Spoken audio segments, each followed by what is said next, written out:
They always told us value had to be earned the hard way through draft day smiles that hid nerves, through praise that came wrapped in doubt, through long stretches of silence they called patience. They said black quarterbacks had to wait, that if you wanted to succeed, you had to keep your head down. Don't lead, just survive. Blend into a league that was never built for you to stand out in the first place. But then came Shedeur Sanders, and he didn't just push back. On that narrative, he completely shattered it. Here's the kicker. He did it without even stepping onto an NFL field. Think about this. A fifth-round draft pick just generated $250 million in jersey sales. That's not a typo. And this isn't a Heisman winner. We're talking about, he's not a Super Bowl MVP, he's a young quarterback who the league labeled not ready. A coach's son, dismissed as a product of hype. His draft stock didn't drop because of lack of talent, it dropped because he refused to shrink himself to fit in. Now, he's made $15 million in personal revenue before even throwing a pass in the pros. That's more than what many starting quarterbacks will take home this year. The same voices that once doubted him are now scrambling to change their tune. Because what Shedeur just did wasn't supposed to happen. Not this way, not this loud, not this confidently, unapologetically black. This isn't just another football story. It's something bigger. A shift, statement. It's what it looks like when black excellence stops asking for permission and starts writing its own rules. Shedeur didn't wait for validation. He showed up already crowned. And if that made the system uncomfortable, that was the whole point. Because at this point, it's not just about football anymore. This is liberation. In cleats, and if this is only the beginning, the league better get ready, because the playbook, it's been rewritten. Let's not sugarcoat it. What happened on draft day wasn't just a slip. It was theft out in the open. They didn't just underestimate him. They tried to strip him of his value. Labeled him a project. Pushed him all the way to day 3, like he hadn't just lit up Power 5 defenses. Like he hadn't already proven he could lead, stay poised under pressure. Deliver with precision all the qualities they claim to be looking for. Just not when it comes wrapped in confidence. Not when it shows up this black.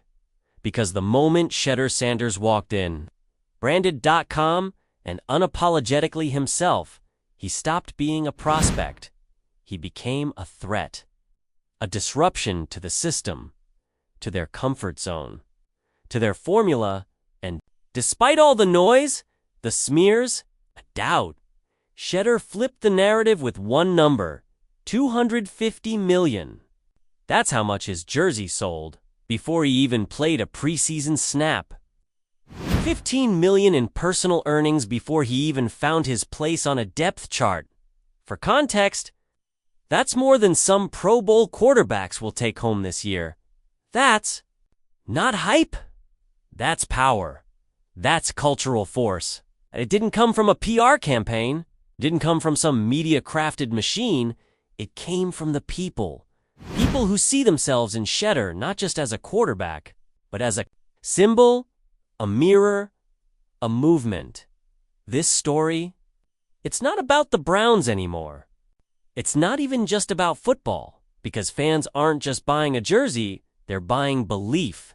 They're supporting someone who shows up with confidence, culture, and clarity. This generation isn't waiting for approval. Done being told to be patient. Shedeur didn't knock on the door. He built his own out of gold. And now, everyone wants a seat at that table. And here's the thing, this isn't the system embracing him. This is the people forcing the system to take notice. Because value has never been about a draft pick or a 40-yard. Sure, what's some GM scribbles? Behind closed doors, and Shedeur made that impossible to ignore.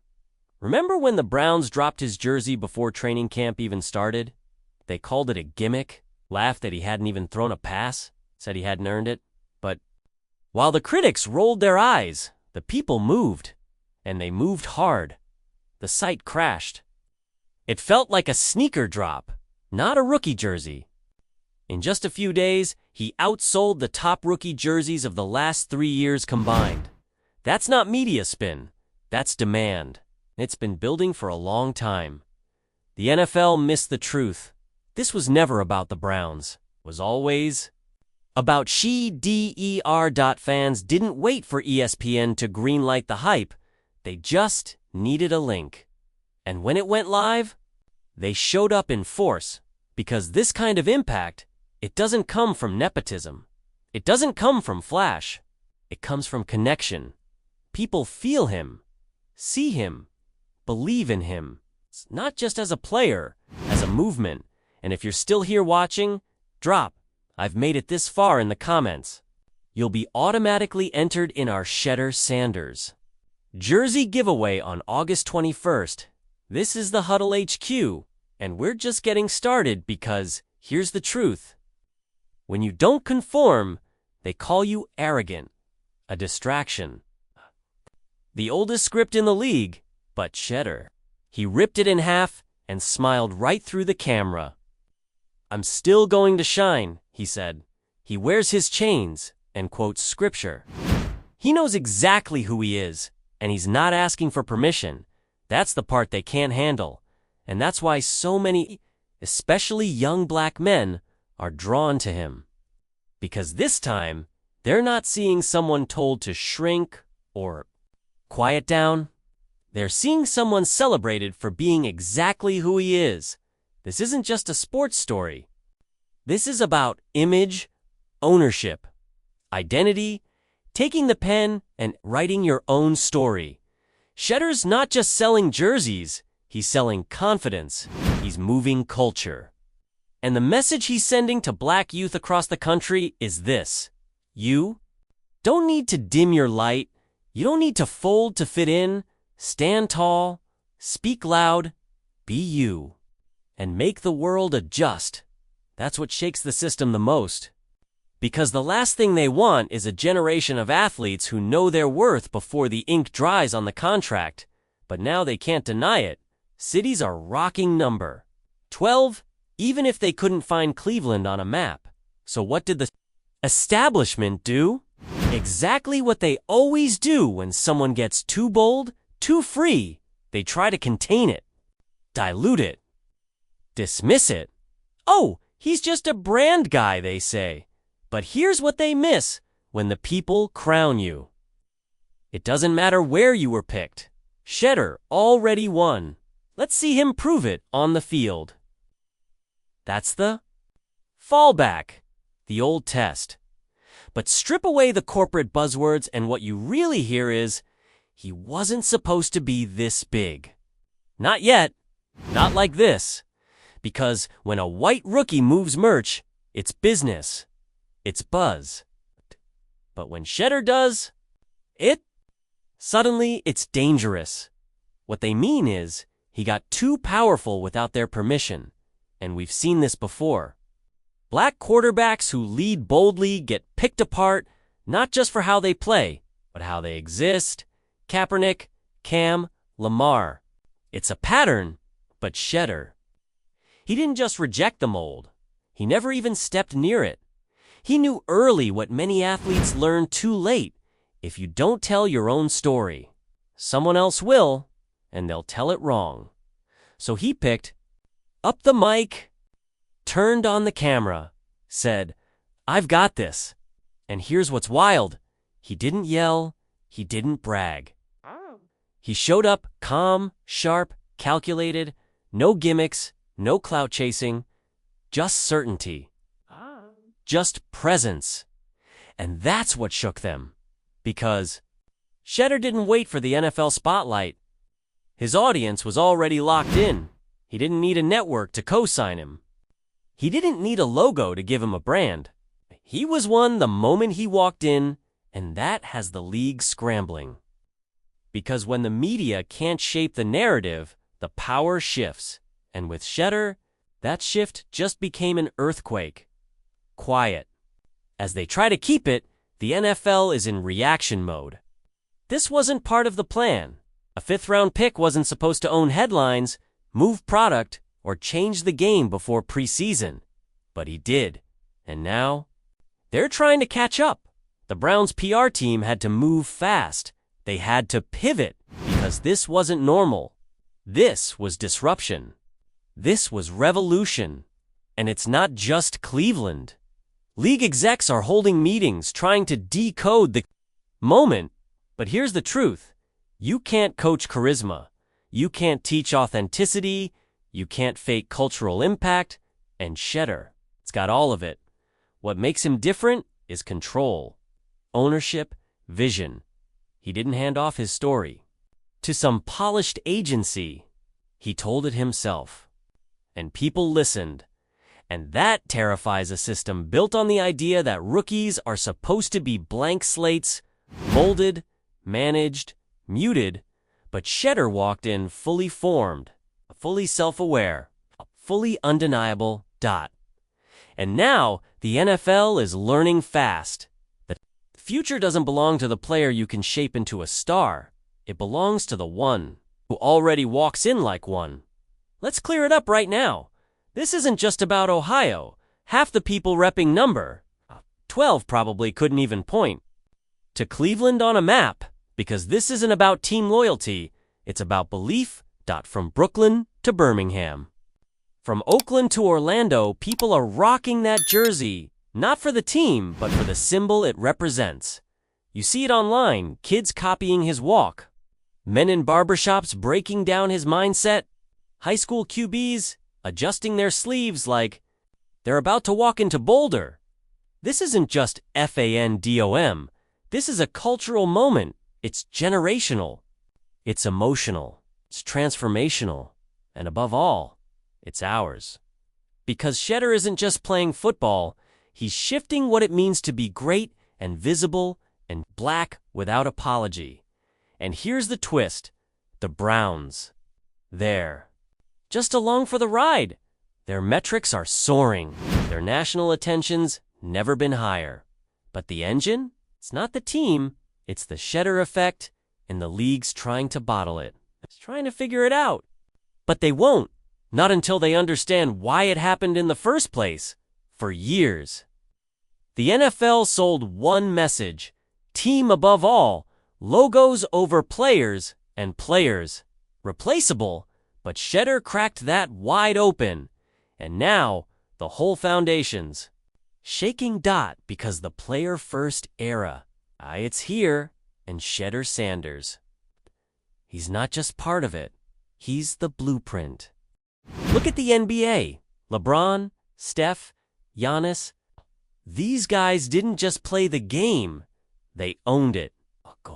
They built their brands, told their stories, became global movements. But the NFL? It's still dragging its feet, still pretending the logo on the helmet matters more than the human underneath it. Shedeur Sanders didn't ask for permission to rewrite that script. He just did it, and let's keep it all the way real. If Shedeur had been a top 10 pick, the media would have lost their minds. There'd be parades, ESPN specials, executives lining up to shake his hand and call him the future of the league. But he came through the side door. No fake humility, no watered-down persona, no playing along.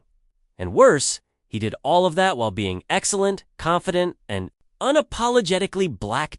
So the system panicked. They couldn't spin it, couldn't ignore it, couldn't control the $250 million. Elephant in the room, because what do you do when a fifth-rounder doesn't just beat expectations? He lights the whole damn playbook on fire. You either adapt, or you get left behind, and the next generation. They're watching closely. They don't want the old model. They're not here for silent stars who toe the line. They want voice, vision, value. And right now. Shedeur Sanders is the story. This was never just about a jersey. This is about a young black quarterback who refused to shrink, refused to beg for respect, refused to wait his turn, stepped into the most powerful league in the world like he already owned the room. He didn't wait for legacy. He was legacy. He didn't chase the spotlight. He became the light. And that $250 million in jersey sales, that wasn't hype. That was a warning shot, a signal, a roar. Generations of silenced voices rising all at once. Because this isn't just about wearing number 12, it's about becoming a movement. Now, for the people still catching up, let's rewind. It started with one question, one reporter, one moment. And the whole internet lit up. Mary Kay Cabot didn't ask about Shedeur's playbook progress. He didn't ask about leadership or timing. She looked him dead in the eye and asked about his father's health. Not football, not development. Game. His father. And let's be honest, that wasn't just out of bounds. That was a flagrant violation. A deeply personal, emotionally charged topic. Dropped into a press room like a trap, and when Shedeur calmly, respectfully steered the conversation back to football, you could feel the shift, the silence, the disappointment. Like the room didn't get the reaction they were hoping for, because that's what this is really about, control. Most rookies get asked about X's and C's, and Shedeur gets hit with emotional curveballs. Why? Because he doesn't play the game their way. He doesn't fit the mold. He doesn't smile on cue or play humble just to make reporters comfortable. He tells his story. He owns his space, a K. And that threatens the system. And Mary Kay? This isn't just one misstep. It's a pattern. And people are finally saying it out loud. You remember Cam getting dragged for smiling? Lamar mocked for not being media-trained enough. Now Shedeur's getting heat for a designer watch and calm answers. Let's cut the act. This is a script we've seen before. A confident young black quarterback walks in the room with presence. And the media scrambles to humble him. To chip away at the image. To flip confidence into cockiness. But this time, it didn't work. Shedeur didn't snap, didn't stumble. He handled it like a pro, exactly how Deion Sanders raised him to. They expected a meltdown. They got control. They wanted a soundbite. They got class. And that shook them. Because the truth is, this kind of restraint, it exposes the agenda. Let's go further. Mary Kay has been shaping narratives in Cleveland for decades. Her headlines matter. Her tone carries weight. And when you look at the pattern, it's black quarterbacks who keep ending up in her crosshairs. Traffic ticket. It's headline news. A missed practice rep. Now it's a discipline issue. And Shedeur is already being painted with that same tired brush. Ryan Clark said it straight. This isn't just about a question. It's about how that question was asked. And why? Because we've all seen what happens when a confident, self-assured black quarterback doesn't play by the rules. The league rebrands him as arrogant. The media starts whispering about attitude, and before he's even thrown a pass, he's labeled difficult. But something's changed. The fans are smarter, louder, sharper. They don't just consume the headlines anymore. They challenge them. They remember what happened to Cam, to Lamar, to Jameis, to Kep. They've seen the double standards. Now, they're not letting it happen again. And if you need a final red flag, zoom out. Look at the draft. Shedeur Sanders, after everything he accomplished, everything he built, fell to the 5th round, 5th, after elite numbers, leadership. Nil dominance. No scandals, no baggage. So what happened? A few days later, a lawsuit hit $100 million, alleging racial bias and coordinated efforts to tank his draft stock. And how did mainstream sports media respond? Silence. But behind closed doors, the whispers were loud. Insiders said Shedeur rubbed teams the wrong way. That he was too much like his dad. Even the phrase Kaepernick energy started circulating. Not because Shedeur protested, but because he represented something the league couldn't control: independence, self-definition, power, and that scared them. But Shedeur, he's not backing down, and neither are we. He's ahead of the curve, still learning, still growing, but already a leader. And when he got hit with that out-of-pocket question on day one, he didn't flinch. He leaned back in his chair, probably with that watch shining, and said, "I'm here to talk football." No sarcasm, no eye roll. It's pure composure. And fans everywhere saw the moment for what it was, and they rallied. Because that kind of control, that kind of dignity, it's rare, and it's powerful. They told us black quarterbacks had to earn their value through struggle, through silence, through submission. That they had to wait, stay quiet, and survive. But Shedeur, he shattered that myth, without even stepping on the field. And now, the world's watching. Because this isn't just a moment, it's a movement. And this time, no one's rewriting the story. If you're still here, let me know in the comments. Is this bigger than football? Hit that like button, subscribe to the channel, and turn on the bell. Because here at Huddle HQ, we don't just cover the game, we cover the shift. And Shedeur Sanders, he's leading it.